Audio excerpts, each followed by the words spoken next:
हमारे साथ अक्सर ऐसा होता है कि हम काम कुछ कर रहे होते हैं और ध्यान कहीं और होता है। यह इसलिए होता है कि मन में किसी न किसी तरह के विचार हमेशा चलते रहते हैं।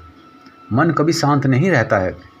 ऐसे में न तो काम करने में मन लगता है और न ही आप किसी एक चीज़ पर ध्यान केंद्रित कर पाते हैं। यह सब आपके जीवन में चल रही किसी घटना के कारण हो सकता है या फिर ऐसे ही। विचारों से दूर न भागें। अच्छे हों या बुरे, विचार सबके मन में आते हैं। अपने मन को शांत करने का मतलब यह बिल्कुल नहीं है कि हमें इनसे भागना है या विचार कभी मन में आए ही नहीं, बल्कि मन को शांत करने का मतलब है कि हम अपने विचारों से परेशान न हों और इसे एक मानसिक प्रक्रिया समझकर इस पर ज़्यादा ध्यान न दें। अगर आपके मन के विचार थमने का नाम नहीं ले रहे हैं तो इसका मतलब यह है कि आप तनाव में हैं। जब आपका मस्तिष्क तनावग्रस्त होता है तो आपका शरीर भी तनाव में होता है। ऐसे में अपनी बॉडी और माइंड को डिस्ट्रेस करने का सबसे अच्छा तरीका है व्यायाम करना।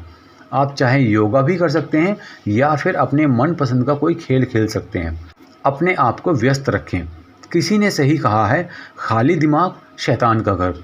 और यह बात पूरी तरह से सत्य है। आपने खुद भी महसूस किया होगा, जब आपके पास कोई काम करने को नहीं होता है तो मन में उल्टे सीधे विचार आने लगते हैं जो आपको परेशान कर सकते हैं। इसलिए खुद ही मेंटल हेल्थ के लिए एक रूटीन बनाएं और उसे फॉलो करें। विचारों से मुक्ति पाने और उन्हें शांत करने का सबसे अच्छा तरीका है जर्नलिंग करना, यानी अपने विचारों को लिखना। लिखने से विचारों को एक दिशा मिलती है और आप हल्का भी महसूस कर सकते हैं। इसलिए आज से ही एक डायरी बना लें। आपके मन में जो भी कुछ आए उसे लिखते जाएं। ध्यान लगाने की कोशिश करें। किसी शांत वातावरण में बैठें और गहरी सांस लें।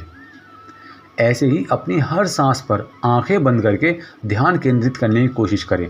यह एक बेहद आसान प्रक्रिया है, मगर आपको इसके अच्छे परिणाम सिर्फ नियमित करने से ही मिलेंगे।